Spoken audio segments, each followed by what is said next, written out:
В принципе, уже здесь столько сказано, смысла повторяться. Мне давать оценку событиям 26-го, с ночи на 26 на 27. Основное уже сказано, но в моих глазах решение, конечно, как здесь правильно было сказано, решение ратификации этого соглашения, это оно нелегитимно, потому что нарушает основные правовые нормы государства. Не знаю, как они с этим решением дальше будут жить. Что важно для меня, вот лично для меня, я считаю, что первое, какие выводы нужно сделать. Наша власть живет между интересами собственного народа и интересами внешних акторов. Это не обязательно Российская Федерация, это могут быть какие-то групповые интересы олигархата, может быть бизнеса, инвесторов, как наш президент любит говорить. Вот между этими интересами власть очень четко расставила приоритеты, она выбирает интересы внешних акторов, а не собственного народа. Это первый вывод. Второй, власть очень опасается, она прекрасно понимает, что в обществе существует недовольство ее деятельностью, и тот акт нарушения правовых, моральных и этических норм, который продемонстрировал парламент, проведя сессию в 5 утра, это как раз демонстрация страха. Власть опасалась, видимо, что на следующий день соберется большее количество людей, протащить уже не мытьем, так катанием этот законопроект о ратификации не получится. Вот. В принципе, что касается вот этого хвоста к этому соглашению, который придумал парламент, даже это не парламент придумал, насколько там на площади стало известно, это было придумано в кулуарах кабинета министров, потом переползло в администрацию президента и оттуда свалилось в парламент. Этот правовой хвост, он ничего не значит абсолютно, что он есть, что его нету. Если кто-то в парламенте этого не понимает, это уже их проблема, это пример правовой безграмотности, на мой взгляд. Смысл этого документа, который противоречит действующему и нашему законодательству, и российскому законодательству, и вообще всем нормам, как этот документ дальше, какая правоприменительная практика этого документа будет дальше, никому не известно, ни в парламенте, ни за его стенами. Так что я вот дальше уже обсуждать, комментировать, что там произошло. И еще один очень важный момент, который я хотел бы обратить внимание. Третий вывод, на мой взгляд, который самый важный. В нашей стране есть политическая оппозиция и есть такая системная оппозиция. Большей части к системной оппозиции, наверное, относятся люди, которые не входят в общественно-политические движения, в политические партии, они вот так собираются, исходя из собственного понимания ситуации. Очень много было на площади людей, которые не являются членами каких-то партий, движений, вот пришли люди просто по зову своего сердца.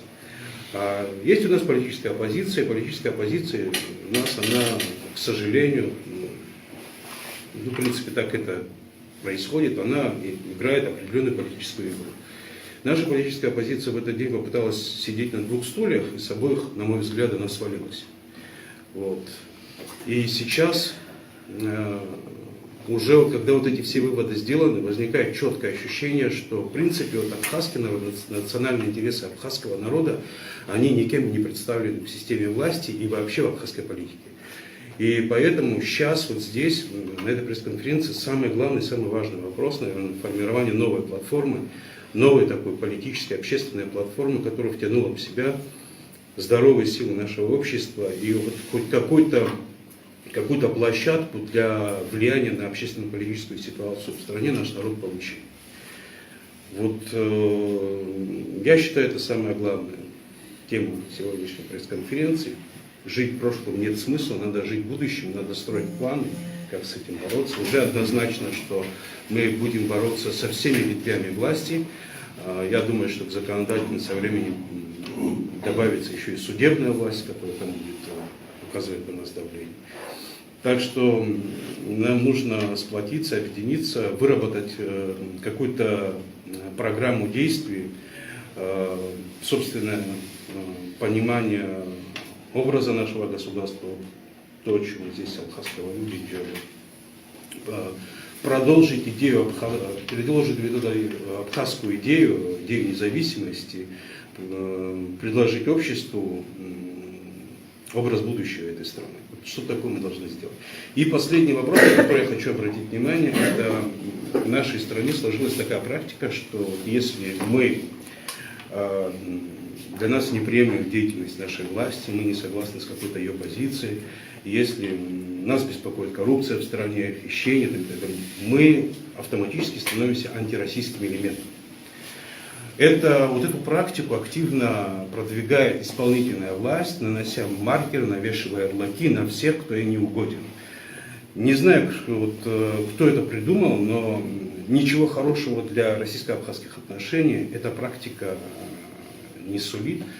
У общества абхазского народа возникает ощущение, что там, где его обманывают, это становится выгодно нашему стратегическому партнеру.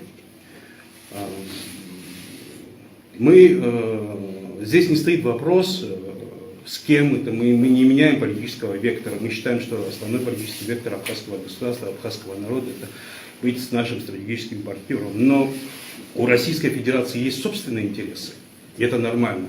И у абхазского народа, у абхазского государства тоже есть собственные интересы. Взаимовыгодное сотрудничество, на наш взгляд, это когда учитываются интересы обоих сторон, мы находим какой-то компромисс. И поэтому есть какие-то вопросы, которые здесь для нас неприемлемы, как и в России, наверное, есть вопросы, которые для них неприемлемы. То есть игнорировать наше мнение в интересах кого-либо другого, я считаю неправильно. И называть нас из-за того, что мы выражаем собственную позицию, за то, что мы выражаем национально-патриотические идеи собственного народа, называть нас антироссийскими, это не то, что неправильно, я не знаю, какая форма извращения может быть. В России, например, демонстрируется, сейчас практикуется, вдавливается прямо через идеологию практика умеренного национализма. То есть, если умеренным националистом можно быть в России, почему нельзя быть умеренным националистом в Абхазии? Почему нельзя быть патриотом в Абхазии, если можно быть патриотом в России? Так что я считаю, что вот этот вопрос, который